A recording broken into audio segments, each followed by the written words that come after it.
Welcome to the MODUS Edge, where we celebrate business, primarily youth sports facility management, leadership, and motivation. Co-hosted by Stacy Rowe, Cole Stott, Kevin Brubaker, and Casey Jones. We are here to fill your cup with knowledge, laughter, affirmations, and comfort knowing that you're not alone. You can and will succeed with the MODUS Edge. Hello, and welcome back to another episode of the MODUS Edge. We are super excited to be here today. It is all four of us. It's been a minute. I feel like it's been maybe. I was gonna say since the MODUS Business Expo, but Kevin, his flight was delayed and he didn't even make it for that. So I didn't miss my flight. It was delayed. Yeah, it was delayed. Yes. I know. I started saying you missed your flight, but then I realized it was a delayed flight. It was a delayed flight, which was actually a whole lot better. So, yeah, it's been a minute since we've all four been together. Yeah. So we are going to take a dive into why every business and every person needs to have a budget, not a restriction, but as a roadmap to freedom. So guys, let's start with this question. Cole, you go first. When you hear the word budget, what's your first reaction? Excitement, dread, or denial? From a personal standpoint or from a business standpoint? Either, both. Yes. Either or both, but clarify, because mine are definitely different as well. So clarify. From a business standpoint, I do think that a budget is I get excited about it. I think it's a good thing. Honestly, when I was actively in the gym every day, running the gym, I literally would keep my P&L up all day long, every day, and be tracking everything as it's coming in, get excited about, really being able to, obviously getting more revenue makes everyone pumped up, but really trying to track the expenses and knowing where you were going to land at the end of the month. So for Premier, what we still do with all of our managers, they get paid a monthly bonus, so it's, you would know where you were going to be at and where you were going to land. And I think one of the key things in business is know your numbers, know your budget. So I get excited about it. I like it from a business standpoint. From a personal standpoint, I need to do better with my budget. I don't have a spreadsheet pulled up all day, every day. Kevin, what about you? I know you love budgets and numbers. I do now. When I started business and I was younger and had no clue, I wish I would have taken an accounting class or a business class of some kind in college. That would have helped my career very much so. But in my early years, I was winging it. I was like a lot of gym owners. I was single for a long time to get married till I was in my early 30s. So I was just trying to rob Peter to pay Paul to do whatever I could. So part of the business structure issues was having a really bad accountant, switching to a better accountant who turned out to be worse than my first accountant. And so it took me about 5 years business-wise before I finally got an accountant that understood what we did, that we really weren't making money yet, and to reduce a lot of our taxes and the things that the headache we were going through because we were not financially getting ahead at all. So it took several years, but now as I'm older, I do think budget, it doesn't make me squirm. I love it. It's a good thing, both financially and professionally. Awesome. Casey, what about you? Man, goodness gracious. It's so different now than it used to be when I was younger. I think we all kind of shared that, but now when I hear budget, like my competitive side kicks in because I want to beat those numbers. That's something our bookkeeper, she's really good at, sharing with us industry standards. Hey, your payroll falls in here, and then I want to beat those numbers. Your profits fall in here, and it's kind of a good, better, best, and then I want to do better than best. So it gets me. It gets me fired up these days. I will tell you this, I'm not great at setting the budget, and I never have been. So I need people. I need help there. I need somebody to help me set the budget. But then, like Cole said, especially early on in the gym days, man, I was all over QuickBooks because I would sit there and I would do P&L from October of this year, comparing it to last year, comparing it to the year before, and constantly looking at those numbers and, just really, really studying where it went. So I am extremely conservative on the business side and not nearly as conservative on the personal side. So I have set up this system to make sure that I can afford a hamburger today. They say in business to pay yourself up front. And I didn't do that. I've always saved money in the business because I will not spend the business money. But if it goes into my personal account, then Heather and I are just going to wipe all of that out plus 10%. So that's how the budget works. I have to pay myself.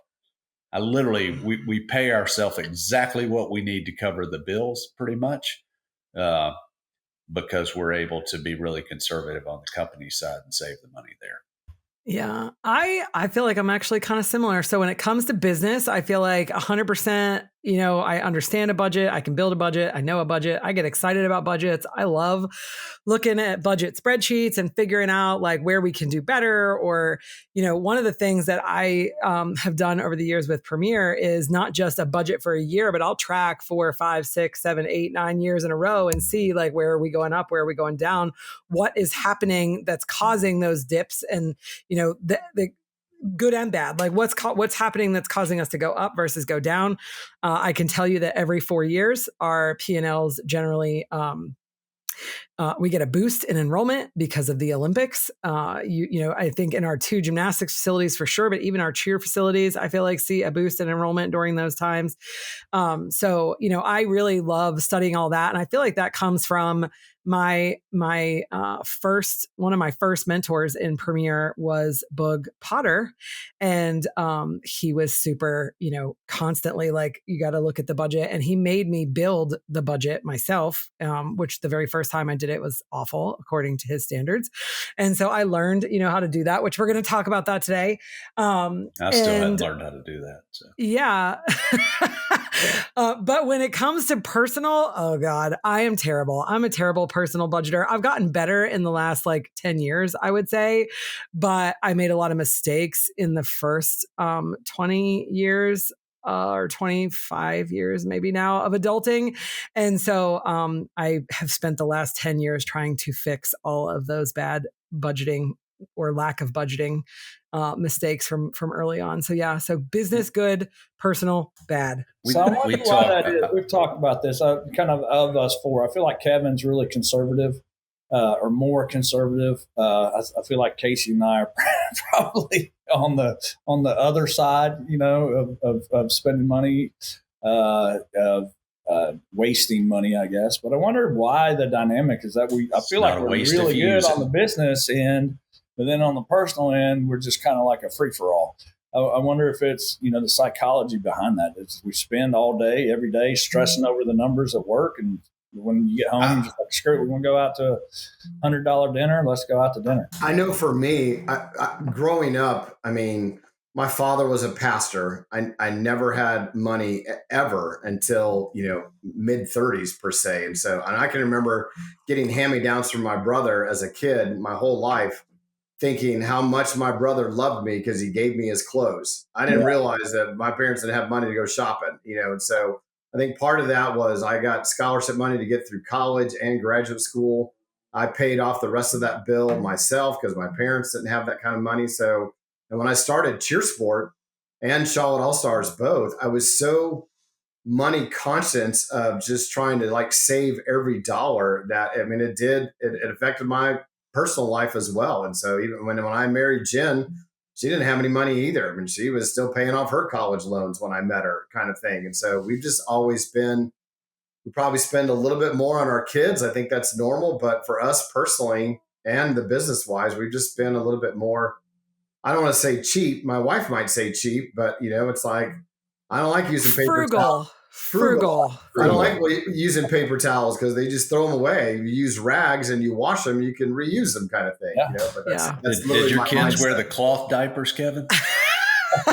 No, they did not. I think that we don't so as a child growing up, my parents didn't really teach me a whole lot about personal finances as a kid. My mom definitely, she taught me kind of in college, I guess, as I was kind of coming out of college, the Dave Ramsey envelope method. I don't know if y'all are familiar with that. And so I actually did that for for the first couple years of of, being an adult and being married. And then I just kind of got out of the habit and it just all went downhill from there. But I think in general, as an American society, at least, like we don't really teach our kids about money. My dad's lesson constantly was, you need to learn how to make $1. You need to know how to make $1. That's what he used to tell me all the time. You need to know how to make $1. And my husband says all the time, he's like, you never save because you're like, well, I'll just go make more money. I'll just figure out a way to make more money. He's like, that is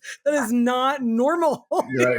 Like, so it's funny. I kind of have that same attitude as your husband, Chris. And, so I often get the opportunity to mentor the people I work with and some young people. And I'm like, man, don't do it the way I do it, because there are times where I have really been motivated.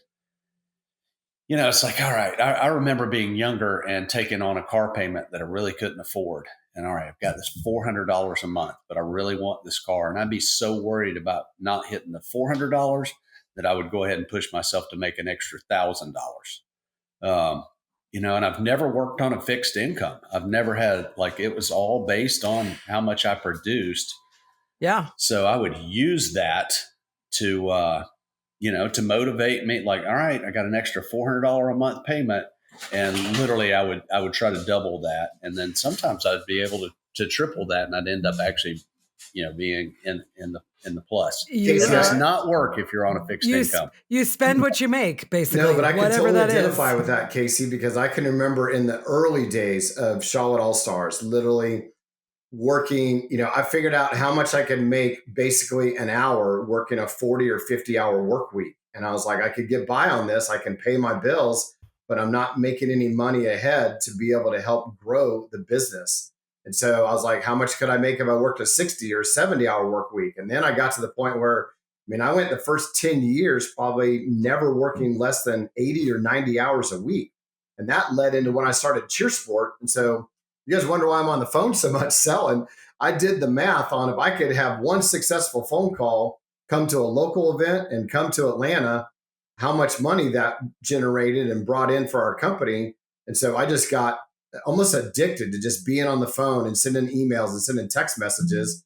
And we all benefit from that now. But that was part of the sales thought process was, I would pay someone to mow my grass, because if I could spend an hour mowing my grass compared to spending an hour on the phone, that generated way more revenue for us and for my business standpoint in the early days. And so that still is in my mindset of doing that extra work based on what I can make per hour.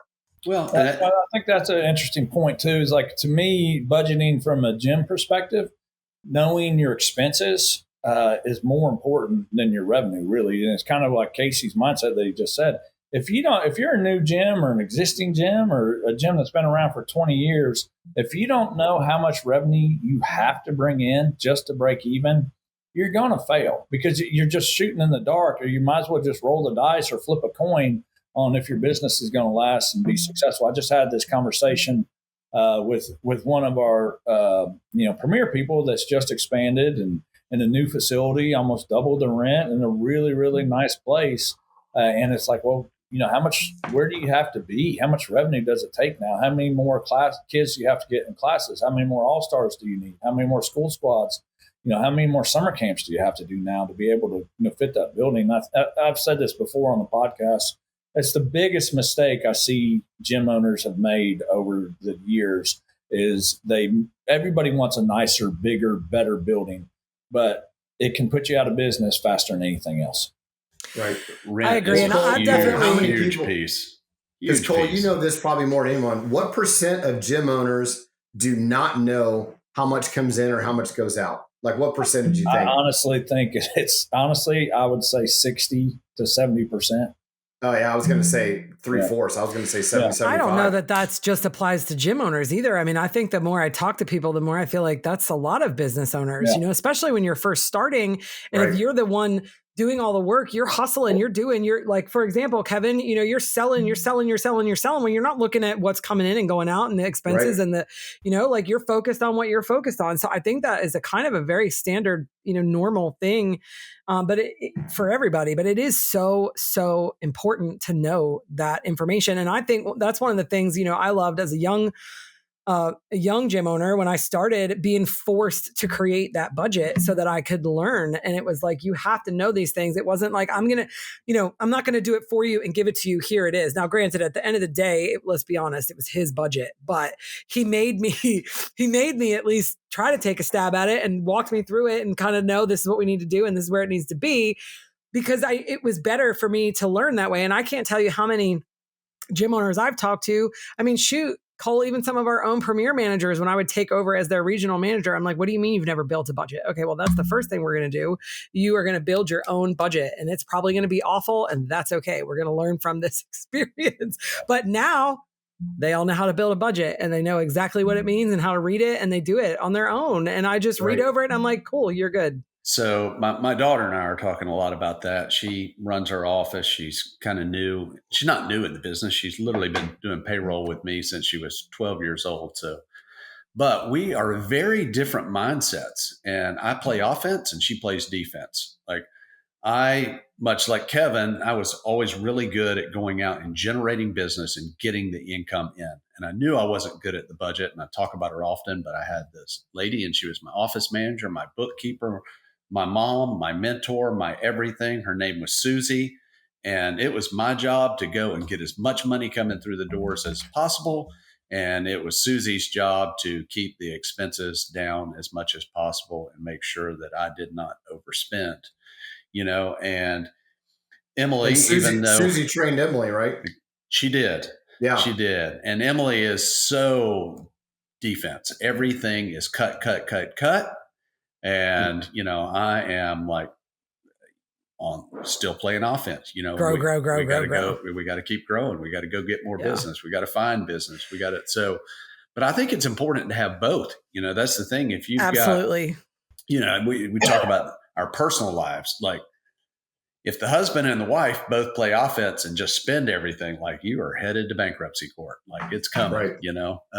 You got to have somebody that's frugal and somebody that's, has more of a mindset like Cole and I hang on to this a lot. I had a guy tell me, he's like, man, money's just green paper stuff. You just make some more of it. So,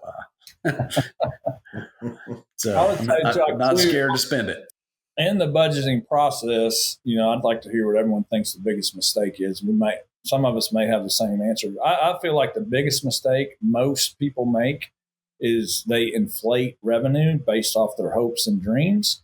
And that's why I think you really, when you're going through it, is you should do your expenses first and know what that number is, and then go back to your revenue. But you got to be realistic on your revenue. And then if your revenue doesn't come in where you need it to, and you're showing a loss, then you got to figure out how to cut your expenses. But I think a lot of people do the opposite. They know their expenses, and then they just hope and dream, this next summer we're going to do $30,000 in summer camps, even though last year we only did 10,000. Just magically, all of a sudden, we're going to triple our summer camp number. And it's a hope for the best, plan for the worst. Yeah, absolutely.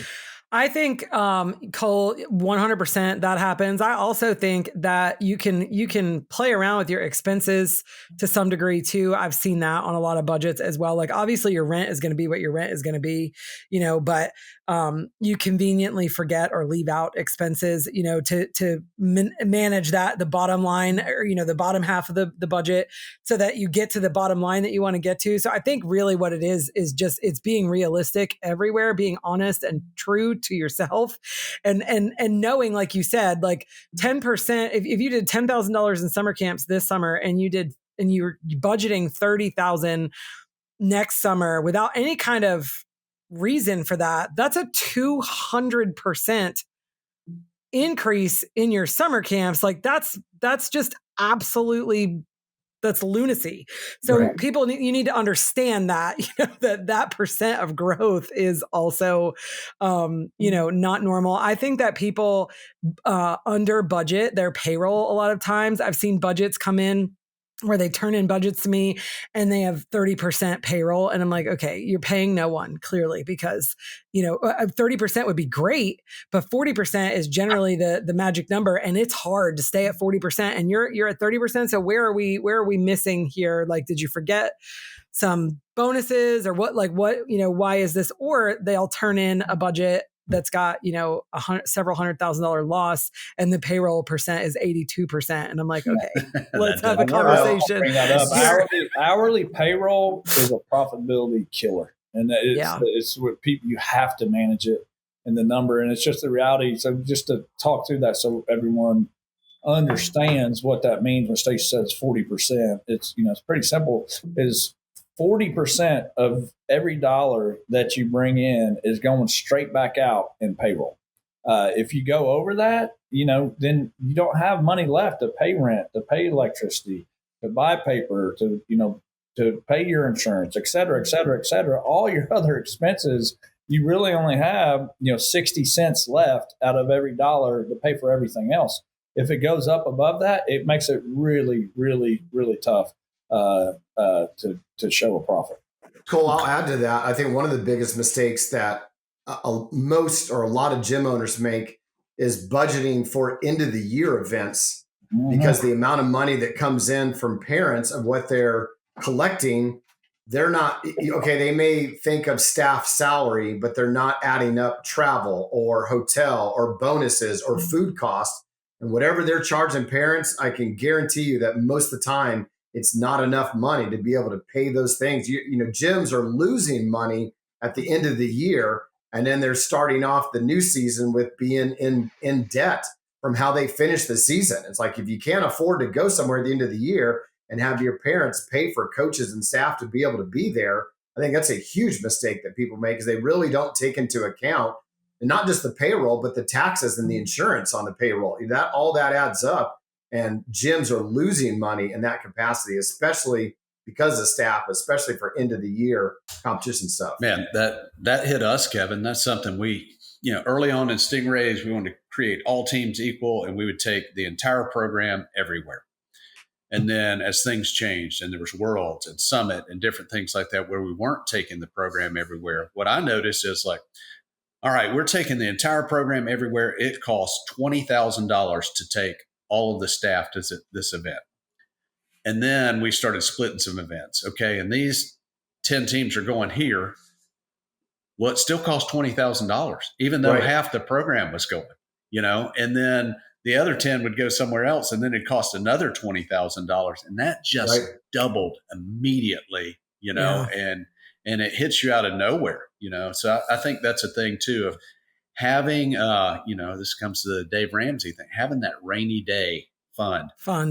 Because there are, you should know what your rent is. There are certain things that you should know exactly what it is, but none of us know what property taxes are going to do. Businesses have been pummeled post-COVID due to property taxes going up 70%. It's insane. Insurance is another factor, major insurance. I was just gonna say insurance. Health insurance and liability and all of those insurances, all the insurances that we have to have. That's a super fun one that you budget. You budget a 5% increase because you assume it's going to go up. And then all of a sudden it's like, just kidding. We're going to hit you with 30% increase this year. Take that.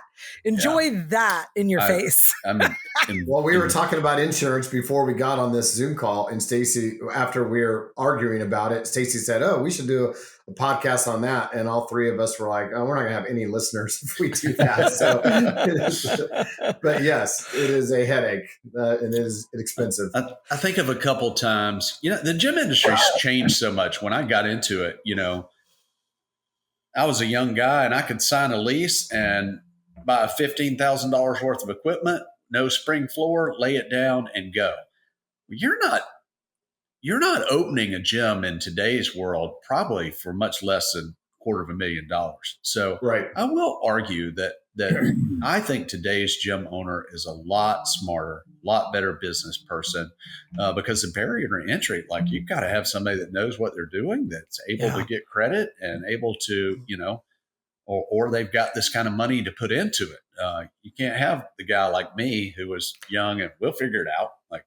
That's all changed. What's a business budgeting tip that you have learned that you would share with everybody to help build their budget coming in? to the sport? I think that it's to me, it's just really simple. It's just take the time and make it a priority. There's a lot of different budgets out there. Kevin's going to tell us about MODUS here in a second and how to join up. But, we've got, what I feel like some of the best templates inside MODUS that's right there for you. But if you're not going to use that, use a different template. But just make it a priority and understand how important it is. Because again, I feel like there's so many people, especially in the cheer world, that got into it because they're passionate about coaching. They love working with their kids, and that's great. Don't ever lose that passion. But you got to understand, if you can't keep the lights on, you can't keep coaching. You don't have a place for these kids to come, and you can't have a positive experience. Can't help them. I would add a huge thing is having a bookkeeper that can help you on your month to month. And if you have a bookkeeper that knows gymnastics and cheerleading, that's even better. I mean, we've had different bookkeepers over the years. We have a lady, Muriel, y'all know Muriel. She's our CFO, wicked smart, wicked awesome. She is great at her job, but she would hire a bookkeeper just to make sure we know every dime that comes in and we know every dime that goes out. And just to be able to categorize the different things. Asking questions about why this credit card was charged this check was this. I mean, we felt like we were pretty good, and we still made mistakes all the time, and we still do. We have an amazing bookkeeper. Shout out to Drew. Actually, we have the same bookkeeper that Casey has. Casey introduced me to her several years ago. And so we figure if we just keep our books better than Stingrays, we should be fine. So that's kind of, so Drew tells us all that. Casey doesn't know that, but I'm kidding, obviously. She shares none of that. She was showing me your books, Kevin, and I don't agree, like when I was looking at them. But I do think, so many gym owners are so busy, they don't have time to die, much less keep their books. And so having a bookkeeper, and it's not that expensive to have a bookkeeper that'll spend a couple hours a month on your books of what comes in and out, is just very beneficial, in my opinion. Yeah. Yeah. Just to piggyback off that, when you work with a bookkeeper, then you can categorize and you know what's most profitable in your gym. And I think a lot of gym owners make a mistake. You think you know what's profitable. Hey, I really want to push to grow our elite all-star program. That may be your less profitable, and you may be pushing out another program that's more profitable. That's the opposite at our gym. Our elite program is one of our most profitable things. So we have identified that. And then if we've got to get rid of, hey, we need more space, so birthday parties have to go. But you've got to know that, not just think you know it. Once again, a bookkeeper can share that with you. But this is kind of sorry, go ahead, Casey. I was going to just say my tip is the thing that saved my butt the most. I typically want to overdo everything. So I've been taught since day one from a couple different good bookkeepers of what Cole said. I got to know my monthly number, and then I need that number times 2 in the bank at all times. So if it costs you $100,000 a month in expenses, I need $200,000. I take everything to the next level, and I'm like, if they say 2, then 3 is better. So I want to keep 3 months extra, and the amount of times that has saved my butt in over 20 years of business. I can think of 2 or 3 times where we had some big expenses come up, and we had the money to cover it, and it did not disrupt our business. The first time we used to do our own payroll, and we were small, and we did our own payroll, and we had 6 weeks to pay our payroll taxes. And this was some things we didn't know. And then we hit the next level of payroll where federal law is, once you hit this number, then you have 2 days to pay your payroll tax. You've got 48 hours to pay those taxes. So it went from we were instantly, when we hit that level a couple of years into business, we were 6 weeks behind on our payroll taxes. But I had the money set aside. It was a temporary setback because we had the fund sitting. We had the rainy day fund.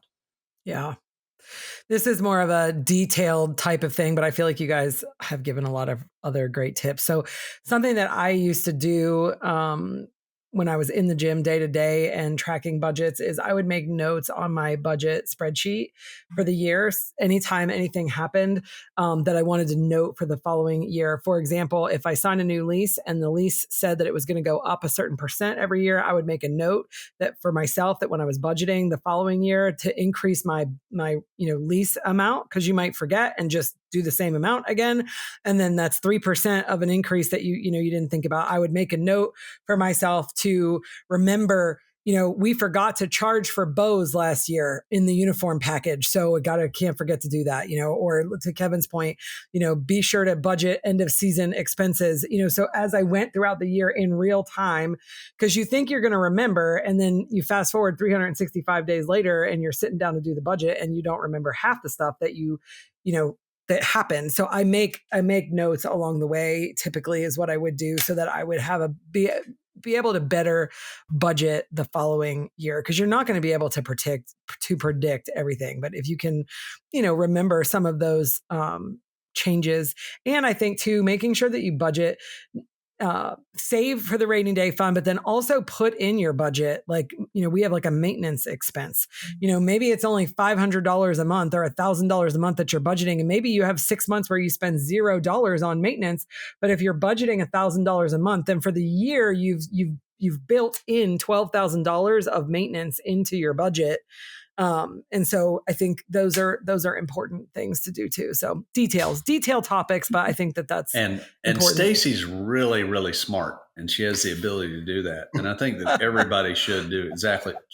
Try to sit down and learn a budget, but also don't get so caught up that if you're the best coach in your gym and you own the gym, go be the best coach and then hire the best bookkeeper. You need to be a part of that bookkeeper, but don't I've made those mistakes. Man, I'm going to lock myself in this office and I'm going to spend 8 hours learning how to do QuickBooks. Cool. Would I have been better off spending 8 hours out in the gym, generating money and paying someone else to do QuickBooks? Which for the record, Casey, I don't do QuickBooks either. I just look at Excel spreadsheets. Hire a bad bookkeeper, just someone that can look at your checkbook, that knows what's coming in and can categorize all of it, and what's going out. It's how many gym owners do not know that? It's more than it should be. I used to hear that a lot from gym owners, not nearly as much anymore, but I can't afford to do that. And my comment was always, you can't afford to not do that. Yeah. Correct. I kind of feel like no bookkeeper is better than a bad bookkeeper, though. I'm just being honest. Yeah, I feel like that too. For sure, at least a dishonest book. So. Well, in the MODUS Vault, we do have a full budget spreadsheet template, and we have an all-star budget spreadsheet template. I think we're going to actually be doing an all-star budgeting webinar coming up in the next couple of months, which is super exciting. So, Kevin, why don't you tell us a little bit about MODUS? I will. So, owning a gym can be a daunting task, and so it can be lonely. Join the movement today. MODUS is a powerhouse, a community of gym owners who share, support, and grow together. Inside the MODUS Vault, you'll unlock ready-to-use templates, fresh resources, and exclusive discounts with partners like Infinity, Vault Media, CheerSounds, and more. In addition, you receive 15% off from our Prime Alliance event producers, All Out Brands, Winner's Choice, World Cheer Co., All Day Cheerleading, American Spirit Championship, USCA, and Liberty Spirit, and of course, CX Brands. Plus, your membership includes 2 seats at the MODUS Business Expo about leadership and networking in Nashville at the end of September. We'd love to have you check us out. Join MODUS today at www.joinmotus.com. Good job. Did a good job of spelling that. I usually mess it up. Well, when we first started this, I didn't even know what MODUS was, but we've all learned MODUS means movement in Italian. And so we're saying join Italian. Latin. Join the movement. Spaghetti. Lasagna. I love Italian. Stunad. I love Italian food, but not in Italy, just for the record. So it's the worst food ever. Goodness. I like American Italian food. You went to the wrong places. Well, Italian food I don't like is food amazing. really in just about anywhere else in the country. I like American food. So I have grown up and I have raised my children eating at least Italian food twice a week, at least. Yeah. Stacy, you said you're going to cook for us when we come to Knoxville. I know. I need to do that. I have not made meatballs for you guys. Cole's had my meatballs, but you guys have not had my meatballs. No. Maybe I'll make some meatballs and stuffed shells for you. That's making me hungry. Well, we got Christmas party celebration coming up here in a couple of weeks. Yeah, so So maybe I can make some meatballs for the meeting during the day or something. That'd be We're awesome. gonna have some meatball subs. Okay, so it's dad joke time, and Kevin decided that we're gonna do a face-off. We're gonna do a face-off today, and you guys get to vote versus Casey. You guys get to vote who your favorite, which dad joke was your favorite joke. So who wants to go first, gentlemen? I'll let Casey go first because he's not as handsome as me. All right. Why did the Irish investor have so much money?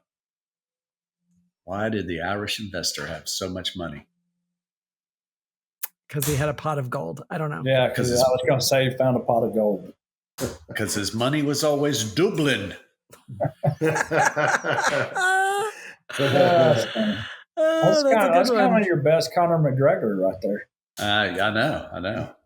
I kind of, I'm about his size, maybe a little bit taller. So I don't think you could take him. No offense. All right, can I go? Yeah, it's your turn. All right. What's the best way to teach your children about taxes? How? What? I don't know. Eat 38% of their ice cream.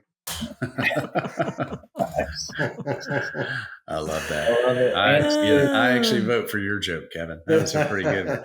So we actually do a system with our kids where they get an allowance, and a certain amount of the allowance has to go into savings. And any money that they have in their spending account, they can spend. They don't have to ask permission, but any money in the savings account, they have to ask for permission. They can't just take the money out of savings, and then they pay taxes. Yeah. It's nice. Cole and I have a similar system where we just give the kids a credit card. Yeah. That is teaching them absolutely nothing. That is teaching them zero. And beyond that, my kids will text Gaga, which is my wife's mother, and then she'll just Venmo money.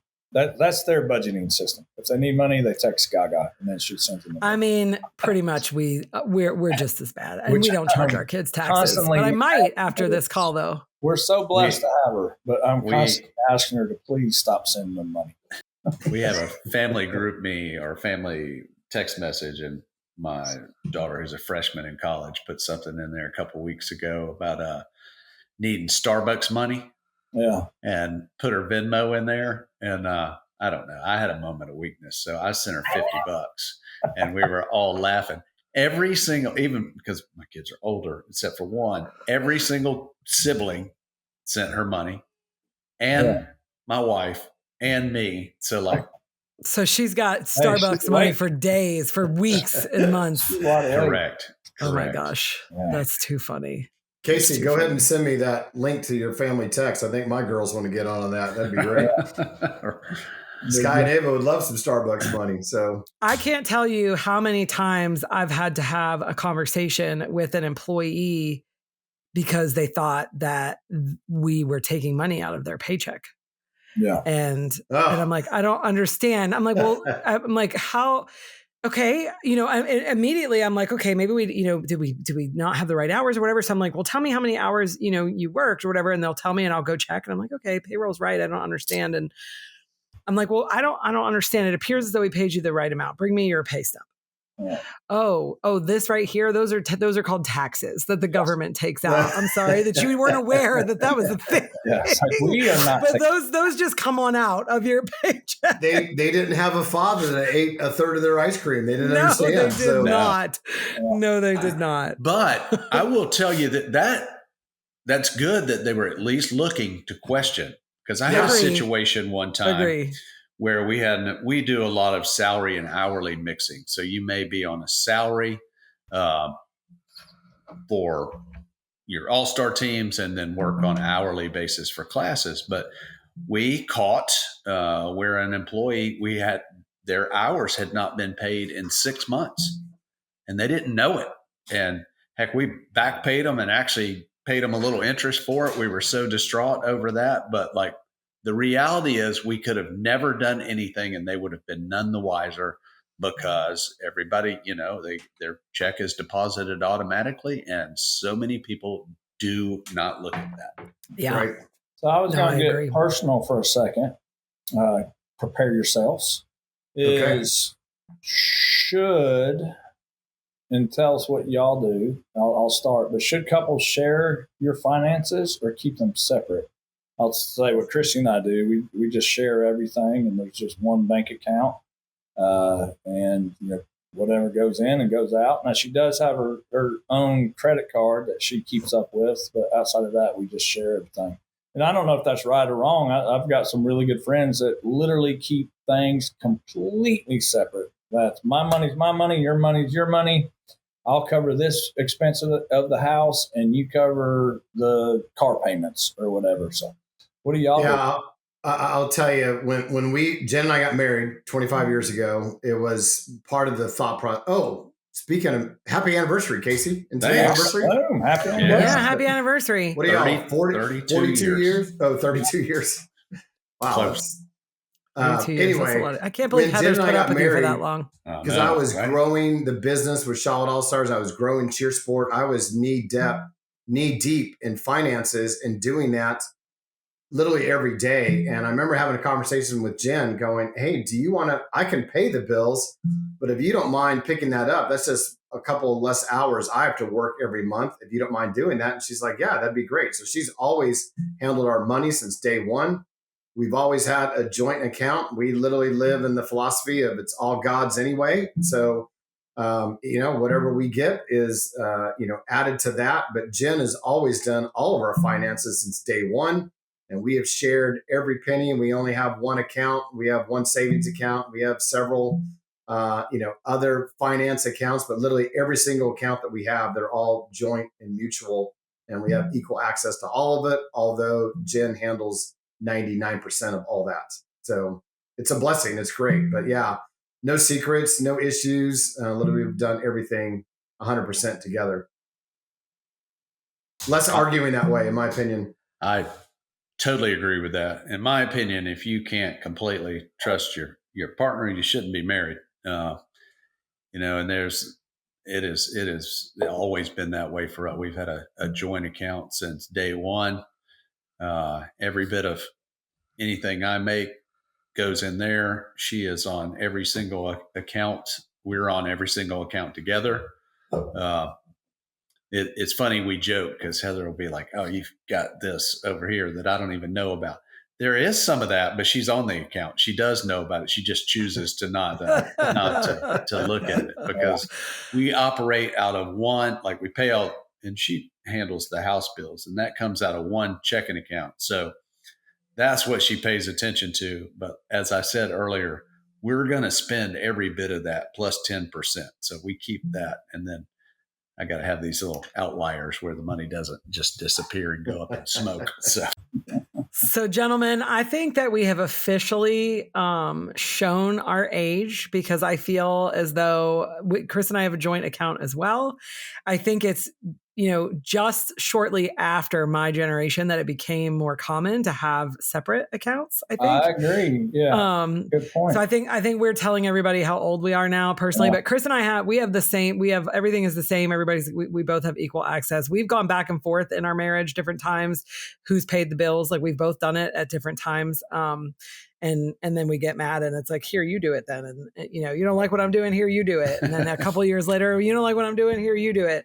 We've gone through all those struggles, but yeah, we have a checking and two savings accounts actually, which I can explain at some point. But anyway, we share. And I think it's become more common for younger folks to have separate accounts and just kind of divide the expenses and everybody keeps their money separate. So I sent you that thing from Simon Sinek the other day, Stacy, about today's employees. And we look at people as being entitled and things like this, but there's no longevity in anything. People don't work for corporations for 40 years and have a pension and things like that. And unfortunately, a lot of that's kind of moved into our society. Right. It's almost like, hey, I'm going to partner with this person for this stage of my life. Yeah. And then I know that I'm probably going to have somebody else at this other. It's almost like they're planning their divorce before they even get married. So, or they're just not going to get married because I'm going to spend this amount of time. But, to me, that's a scary thing of like, I'm going to keep all this separate because probably not going to be with this person all my life. And that's what was not my attitude at all. It was. I know someone that got married recently, and they were talking about the out possibilities years later. I'm like, oh my goodness, that's so sad to me. I just that was horrible in my opinion. I'm like, golly, I mean, for richer, for poor, for sickness and the health, for whatever the saying is, till forever. Death do us part. Yeah, I mean. And Jen's never talked about divorce, murder maybe, but never divorce. And so we are in it. I mean, no judgment. I know some people that are far better off apart and have gone on. But that's the thing. Goodness gracious. But don't start your marriage thinking about planning on being apart. It's like, I think for some couples, and I'm not advocating for separate accounts because obviously we've had the same account forever, but I think for some couples, it for all couples, I feel, well, it does. And I think for most couples, finances are a very big stressor. So by separating accounts, you kind of eliminate that. You kind of just set up on the front end. Like, and I know I've talked to some couples that they have separate accounts, but they also have a joint account, so they kind of manage their home expenses from the joint account, but then they each have their separate accounts, where maybe one of them is a big spender and the other one isn't. And they're like, well, you can spend your own money, but I'm going to keep that safety net over here for both of us because you are spending every dollar that you make, I don't know. So I think there's different reasons that, so my I agree advice to everybody, do what works for your marriage. But if you're planning your exit at the beginning of the marriage, is probably not a marriage that you want to enter into. Yeah. Now, I would just say, because I know I'm old fashioned, I would say from a trust factor,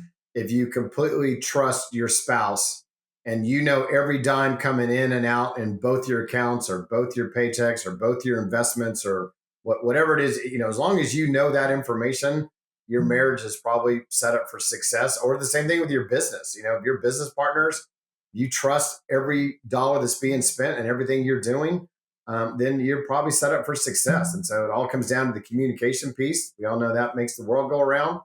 But, however you're communicating from that trust factor, that's a difference maker on what you are personally or what you are business-wise as well. So, Kevin, I appreciate that you trust that the management fees that I'm taking from the company are actually really all right. So I got trust a couple. Cole, and Cole says they're okay. I don't trust you, but I have a couple personal finance questions. We're going to go quick. So I'm going to ask a question and we're just going to go around and everybody give their answers. What categories do you always include in your personal budget? Like, what's a category that you always include without a shadow of a doubt in your personal budget? Mortgage payment. I'll go first. I mean, we're tithers, so 10% goes to God, our church, right away, and then everything else is automatic draft. And so we know what's coming in is more than what's going out. And so it's like in this day and age, everything goes out on the 1st or the 5th or the 15th of every month. And so it makes it easier. We look at that every year to make sure that's going to line up correctly. But for us, that's our order. So we give God his share first, and then everything else comes from that. So Cole said mortgage. Casey, what's yours? Experience. Every year we've got to have an experience, something that I look at that's like a life-changing event. For me, it's usually a health thing, like a training piece, but like we're going to spend some money on an experience. So I'm going to say savings just in general, making sure that you have a savings in your budget plan. If you could give your 20-year-old self any piece of advice, what would that be? Cole? Live within your means. Don't try to keep up with the Joneses. It's hard to keep up with the Joneses. But yes, Kevin, live within your means. I think Jen and I, open communication from day one on finances has helped extremely in our business because we're on the gym together and from our personal monies. Casey? Buy nice, not twice. Don't cheap out. Isn't that the truth? That is some great advice. And I feel like you learn that as you get older. I love that piece of advice. I would say, I have two things. You already said this, Casey, but it took me for a really long time to learn it. So pay yourself first, even if it's only $5, pay yourself first, which means always put something in your savings. Even if it's only $5, that does add up over time. So always put something in there. And then number two, sign up for the retirement plan. If your company has one, sign up for the retirement plan. Don't think that you shouldn't or you don't have to because you're 23. Sign up for the retirement plan. Probably going to be coming to the MODUS Vault because I know that Stacy just helped us all with some financial, some retirement plans. Not yet. We're not quite across the finish line yet, but we're working on it. We're working on it. Before Casey tells us about CheerFest, my neighbor, when I first moved in, I had two boys. I think when we moved in the house we were in now, I think Maddox was like 3, Mason was like 5, and I always wanted to have a basketball court, so we put in not like a full basketball court, but it's a slab of concrete. His name's Todd. He had 2 boys that were older, that were both in high school playing for the high school basketball team. And he gave me that advice of buy nice, not buy twice. He said, look, I've been through like 5 different goals. He said, they're constantly hanging on it. They're going to dunk because it raises up and down. It's going to break. It's like, just go get the nicest one that you can get. And that was probably 15 years ago now. It's still there, still like brand new, and it's still great. So it definitely costs a little bit more, but it lasted. So that's great advice, Casey. I believe in that. I love that. All right, Casey, go ahead and tell us about CheerFest. CheerFest, one of my favorite things. I love that week. If you're looking for the ultimate cheer camp experience, CheerFest is the premier summer camp for athletes 7 to 17. Imagine 6 days of nonstop cheer and dance, tumbling, conditioning, and fun led by top instructors from around the country. And the best part, you'll leave with new skills, new friends, and memories that last a lifetime. Spots fill fast, so register at cheerfest.com. That's CheerFest.com. Don't just cheer this summer, CheerFest. That would go into my experience category. That would be an expense that I would want to provide for my kid, an experience that I would want to provide for my kids, because it will literally change their life. I saw my oldest daughter's life change not from CheerFest. That wasn't a thing at the time, but from a summer camp, literally. And it's Christmas is just a couple weeks away. So if you want to give CheerFest as a Christmas gift, you can email info at cheerfest.com and get a gift certificate for CheerFest. And I've never been a part of something that I've heard, like literally every person and every athlete that's gone there that I've spoken to, literally they say best camp I've ever been to. And we say it all the time. It's not because, they're the best cheerleading instructors on the planet, which they kind of are. It's more because of all the other experiences and life lessons and everything else they talk about. It's just such a great experience for the kids. What I love about it, too, they have to unplug for the whole week. They're not allowed to have their cell phone for a week. Yeah, no cell phone. And they fit at the beginning, but at the end, I think it's refreshing. And a lot of those kids have never lived in a world without a cell phone. Or almost all of them have not lived in a world without a cell phone. Yeah, actually, all of them. So they're all part of Gen Alpha now, which is the first generation that has basically they've just grown up with a screen at their fingertips, essentially. So I think it's great for them to learn to detox for the week. It's hard at first, but I think they all appreciate it at the end. And I think that's actually an extremely valuable lesson that they learn at camp. They can function without their cell phone. I think we need to teach more kids that. I mean, we need to teach ourselves that. I know parents that have sent kids to CheerFest because they want them to not have their cell phone for a week. Yeah. And I know there's parents who don't send their kid to CheerFest because they don't want their kid to not have their cell phone for a week. But yeah. All right. It's time for our Simon Sinek quote of the day. So today's quote is: money is the fuel to advance a cause. Money is never a cause itself. I like that. I do like that because it's not it's like winning. Winning is the it's the achievement at the end, but it's not the journey itself. It's not. Yeah. So I feel like money is the same way. It's, I do agree with that. I've worked really hard in my career to try to earn money, but it wasn't so much about the financial gain as it was the process, the work ethic, the friendships, the travel, all the things that came with that work. That the money was the cherry on top, so to speak, but it was not the goal. To earn a lot of money. It was make a living, be happy, and have some self-worth. And trying to do what God's calling me to do, which happens to be through cheerleading. So it's been amazing. But I love what Casey wasn't the sole goal, which I agree with 100%. I love what Casey said, is that it's to me, money's always been the vehicle that gets you to have that experience. And what Christy and I did this years ago. Again, back to Gaga. She, God bless her, I love her to death. My boys are her only grandkids, and she's done well financially. So, growing up, they had every toy, everything, you could ever want. And at a young age, we decided, hey, let's create an experience and let's save up money all year and do a big trip on Christmas or New Year's. And honestly, it's the best decision that we ever made. And, those life experiences, they remember much more than, I got the brand new PS4 or 5, whatever. I don't even know what's the newest one now, right when it came out. Instead, we went to New York City for 4 days and went skiing in Colorado. It's just, but money's, the vehicle that gets us to be able to have that experience. Take the vacation, do the trip. That is the thing. I said it earlier, but it really is just green paper stuff.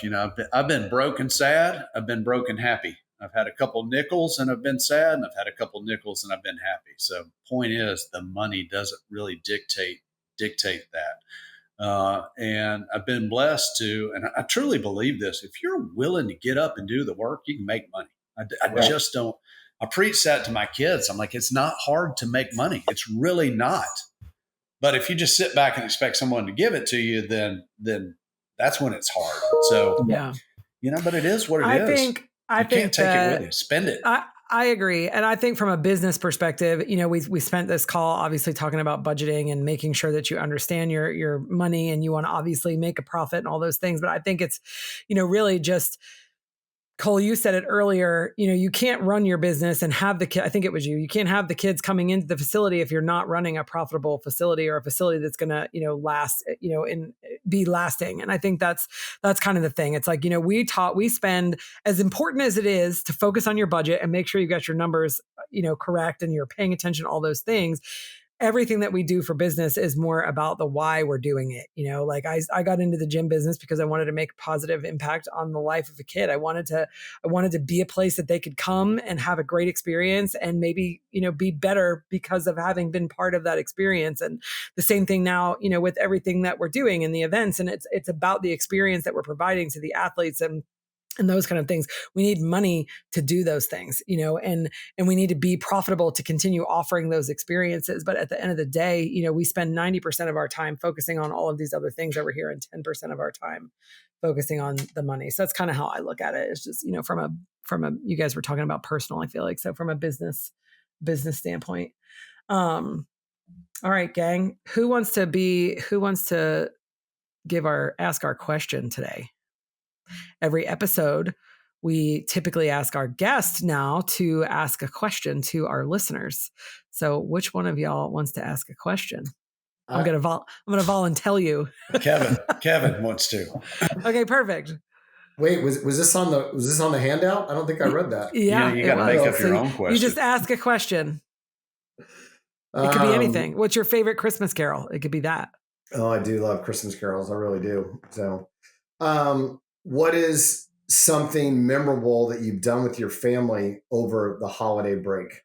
I love that. What's a memorable experience or trip or whatever that you've done with your family over the holiday break. I love that. So it's coming. You guys, we got 2 weeks.